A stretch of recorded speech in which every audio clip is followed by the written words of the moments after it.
So ఈరోజు నేను ఒక మంచి స్టోరీ గురించి అర్థం చేసుకున్నా. ఏంటంటే ఒక ట్రైన్ స్టేషన్‌లో ఒక బెగ్గర్ ఉంటాడు. బెగ్గర్ ఏంటంటే అందరి దగ్గర డబ్బులు అడిగి తీసుకుంటాడు ఉంటాడు కదా!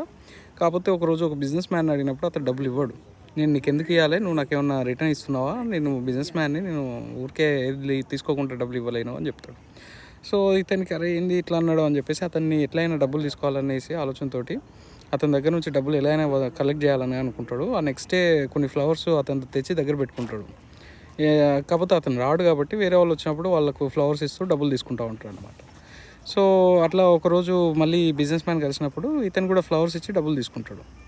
సో ఆ రోజు అతడు షేక్ హ్యాండ్ ఇచ్చేసి now you are not a beggar, you are a businessman అని చెప్పి వెళ్ళిపోతాడు. సో అతనికి చాలా హ్యాపీ అనిపిస్తుంది. ఆ విధంగా డబ్బులు ఎర్న్ చేసిన అన్న ఫీలింగ్ చాలా హ్యాపీ అనిపిస్తుంది అతనికి, ఫ్రీగా తీసుకున్న దానికన్నా. సో అతడు ఆ విధంగా ఒక స్టాల్ ఓపెన్ చేస్తాడు.